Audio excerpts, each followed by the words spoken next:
With the arrival of the Arctic winter, the life of traditional Inuit turned into continuous trials. Only a few hours of daylight per day, and the temperature could drop to minus 64 degrees Celsius. To survive in such conditions required not just skills, but true artistry.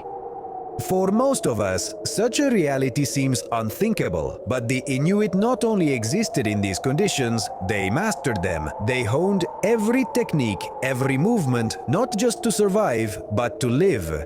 One of the main sources of food in winter became fish. Ice fishing for the Inuit was not just a way of obtaining food, it was a true craft.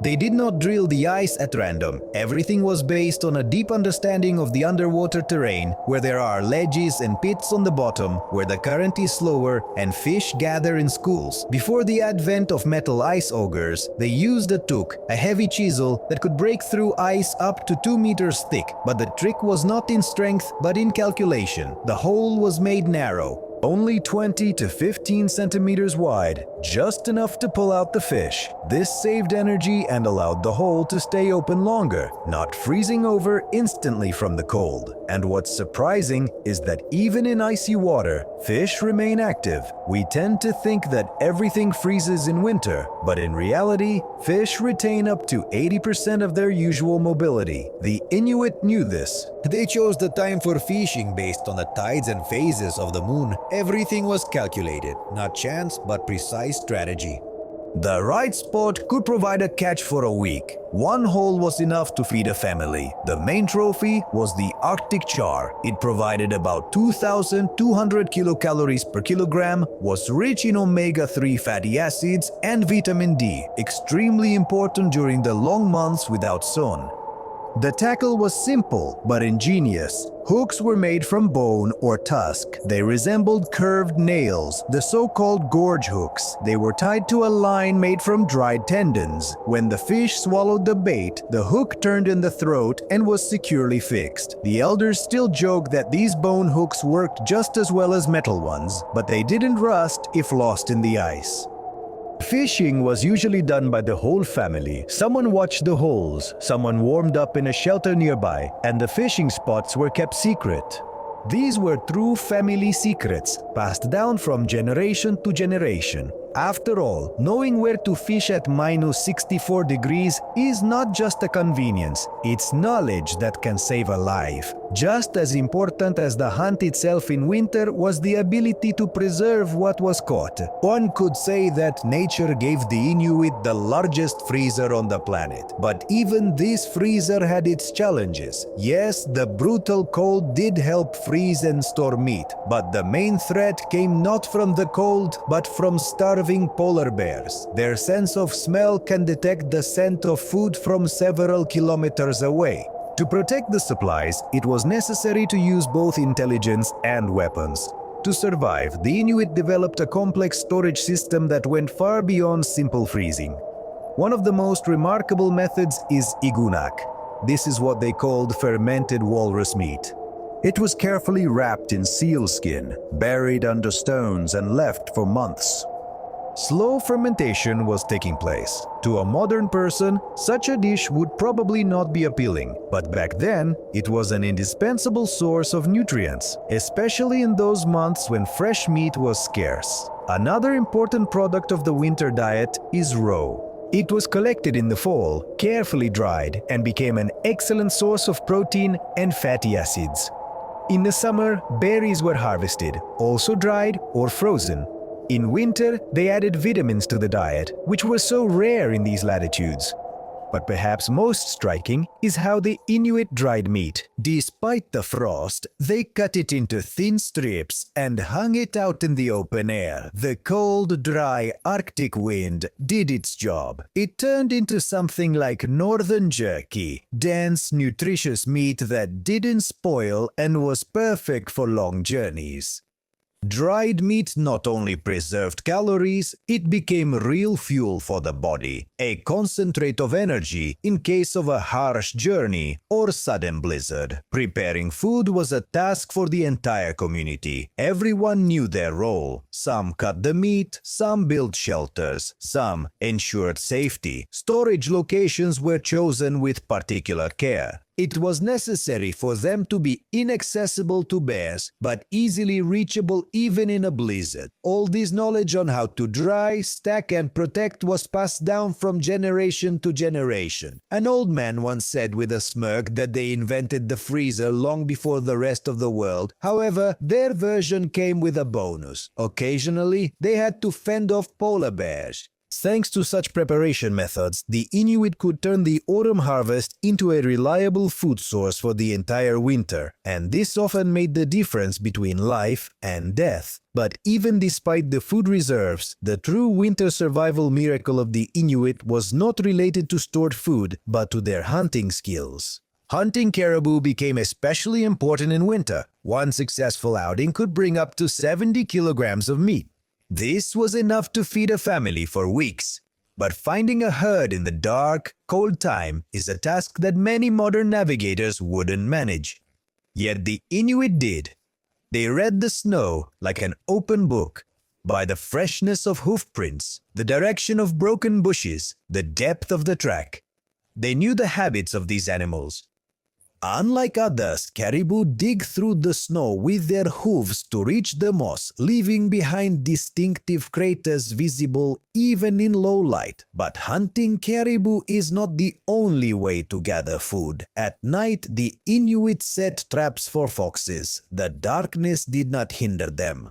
The traps worked while the hunter slept. They were set along well-trodden paths where animals walk year after year. As bait, pieces of frozen seal meat. An experienced hunter could set up 20 or even 30 traps at once, checking them every few days. On average, one Arctic fox for every 5 traps is not bad, especially considering that you are resting during this time. Even small birds like the togan, the northern grouse, played their role in the diet. These birds are the size of a chicken, but much more resilient. They have a habit. At night, they burrow into snowdrifts to keep warm, leaving small breathing holes outside. It was by these holes that they were found. The Inuit would set snares or small nets over such places. The birds were caught without disturbing the rest of the snowdrift. It sounds simple in words, but imagine a blizzard, everything around is white. You can't even see your hand in front of your face, and in this chaos, you need to find a small hole left by a white bird in the white snow. It was precisely these skills that turned the Inuit into masters of survival. Inuit hunting tools are true masterpieces of practicality. Take, for example, the kamitik, traditional sleds. Their shape was designed to glide easily over uneven, cracking ice while bearing the weight of heavy carcasses. And if something broke, the sled could be quickly repaired right on the spot using whatever was at hand: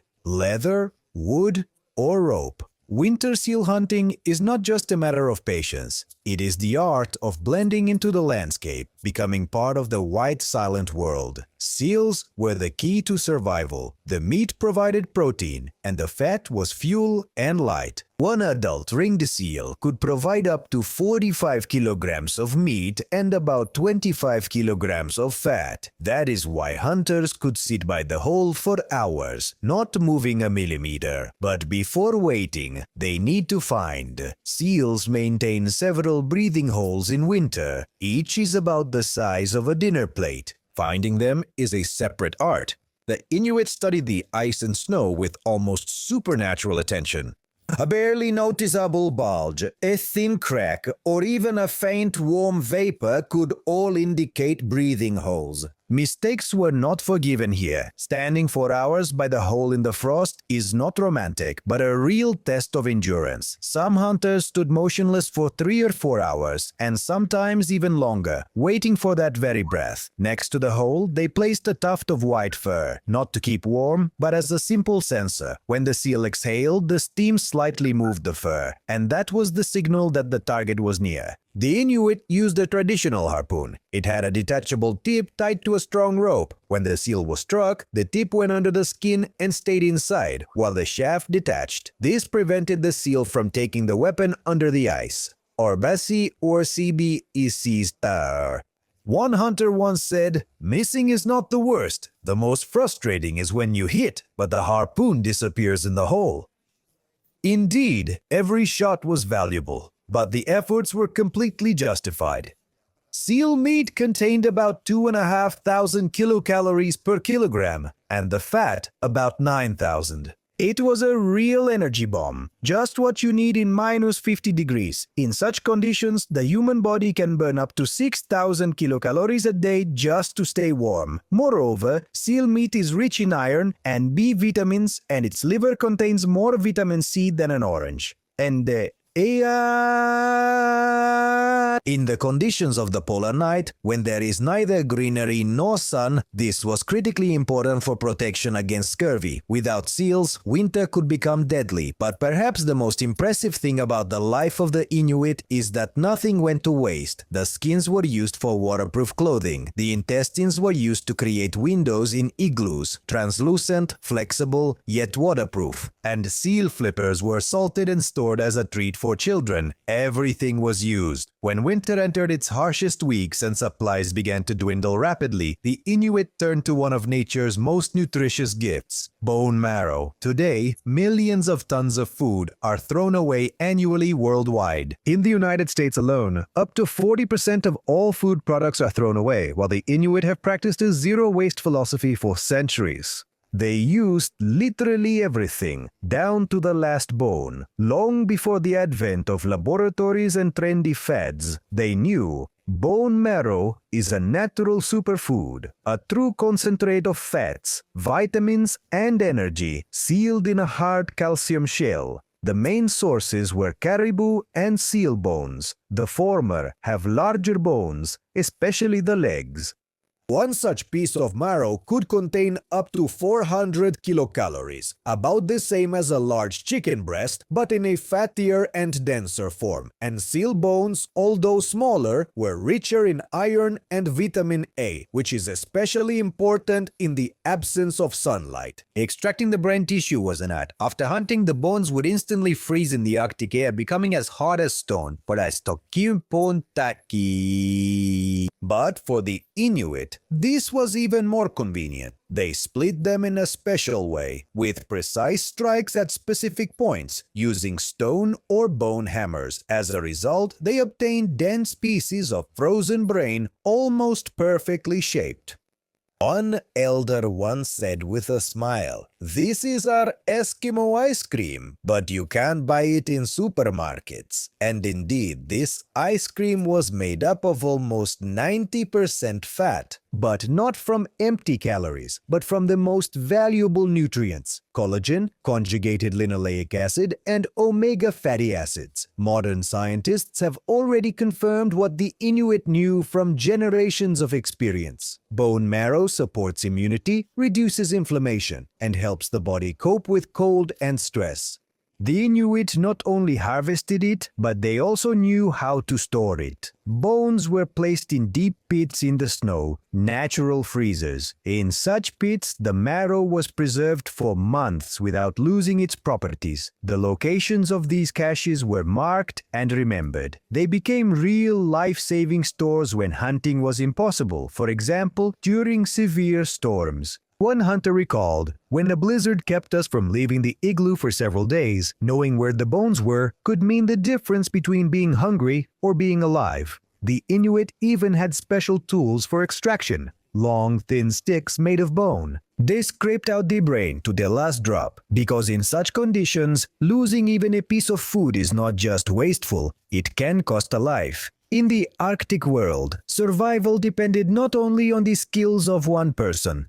The main thing was the ability to share. The Inuit had a special concept, ningituk. It was not just a good deed or a gesture of politeness. It was a whole system, tested over centuries, through which everyone survived. Imagine you go hunting and you have almost nothing left, and suddenly you manage to catch a walrus weighing nearly 500 kilograms. To keep such a carcass for oneself not only meant breaking traditions, it could undermine the trust of the entire community, because survival here is a collective effort. The distribution of meat was clear and well thought out. When a hunter brought in a large catch, parts of the carcass went to different families, and not randomly. The needs, contribution to the community, and physical condition were taken into account. Elders, for example, often received the best pieces, not just out of respect, but because their advice and knowledge saved lives as much as food did. A special place in this system was held by the first catch. When a young hunter brought home an animal for the first time, the entire carcass was traditionally distributed to others.